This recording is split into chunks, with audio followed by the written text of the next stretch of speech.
Hey guys, good morning. Today is our day 20, New Year's, New Beginnings, New Resolution और आज हमारा दिन है 20th और आज भी हम आए हैं वर्ली सिफेस। तो दोस्तों, कल हमने बात की थी हिप्नोथेरेपी के बारे में। तो हिप्नोथेरेपी के बारे में अंडरस्टैंड करने से पहले हमें पता होना चाहिए हमारा माइंड का स्ट्रक्चर, जिसमें होता है conscious mind and subconscious mind. आप में से बहुत सारे लोगों ने वो मोस्ट फेमस बुक पढ़ी होगी, the power of your subconscious mind, जो कि डॉक्टर जोसेफ मर्फी ने लिखी हैं। तो वो आप में से बहुत सारे लोगों ने पढ़ी तो होगी ही। उसमें बताया है कि हमारा जो 90% हमें चलाता है हमारा सबकॉन्शियस माइंड और 10% हमारा कॉन्शियस माइंड वर्क करता है हमारे दिन भर में, राइट। तो ये हमारा conscious mind and subconscious mind के बारे में पहले हमें अंडरस्टैंड करना पड़ेगा।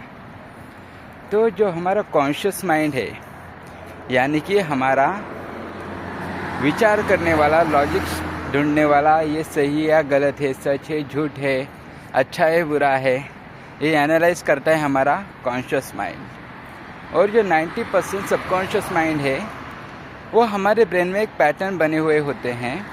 पास के कुछ एक्सपीरियंस की वजह से एक न्यूरॉनल पाथवे बन चुका होता है, न्यूरॉनल पैटर्न्स बनते हैं।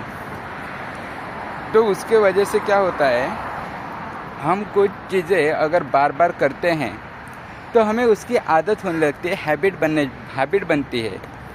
तो हैबिट यानी कि हमारा सबकॉन्शियस माइंड द्वारा बनाए हुए ब्रेन के न्यूरोलॉजिकल पैटर्न्स, ठीक है। तो जैसे कि फॉर एग्ज़ाम्पल,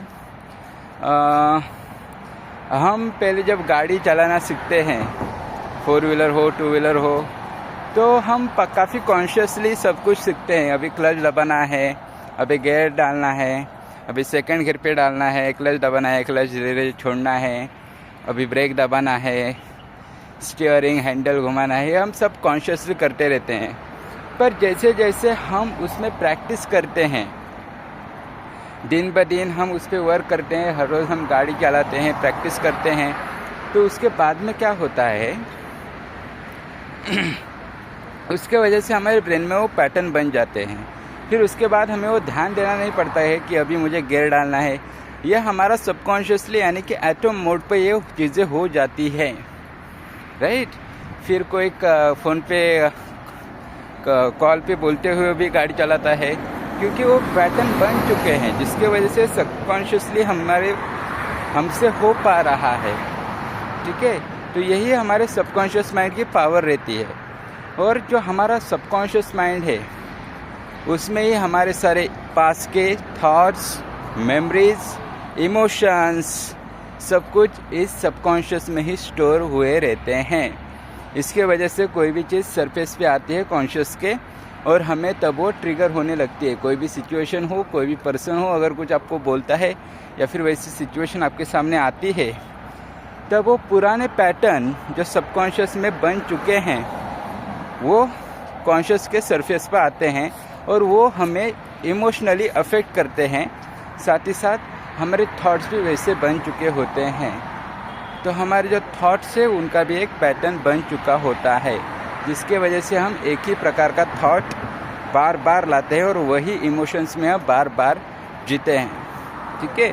तो हिप्नोथेरेपी क्या करता है, ये जो हमारे सबकॉन्शियस के जो पुराने नेगेटिव पैटर्न्स है, उन्हें सबसे पहले ब्रेक किया जाता है और उन्हें रिवायर किया जाता है, रीप्रोग्राम किया जाता है, रिस्ट्रक्चर किया जाता है पॉजिटिव के साथ। जो हमारे लाइफ में हमें अट्रैक्ट करना है, उसके टूवर्ड्स हम उस पैटर्न्स को रीप्रोग्राम करते हैं, ठीक है। जैसे कि कोई चीज़ आप सोचोगे ही नहीं तो आप उसे पाओगे कैसे। अगर मुझे अभी पानी पीना है, तो जब मैं सोचूंगा कि मुझे वहाँ तक जाना है, तभी मैं वो पानी पी सकूँगा, राइट। तो जब तक मेरे माइंड में आता नहीं है कि मुझे क्या करना है, तब तक मैं वो कुछ एक्शंस ही नहीं करूँगा। तो हमारे ब्रेन के भी वैसे कुछ पैटर्न्स बन चुके होते हैं, तो उन्हें हमें ब्रेक करना पड़ता है नेगेटिव पैटर्न्स को। तो हिप्नोथेरेपी के द्वारा ये किया जाता है। ठीक है, तो आज के लिए इतना ही। कल हम मिलते हैं डे 21 में। तब तक के लिए thank you so much. Bye bye, take care, have a great day.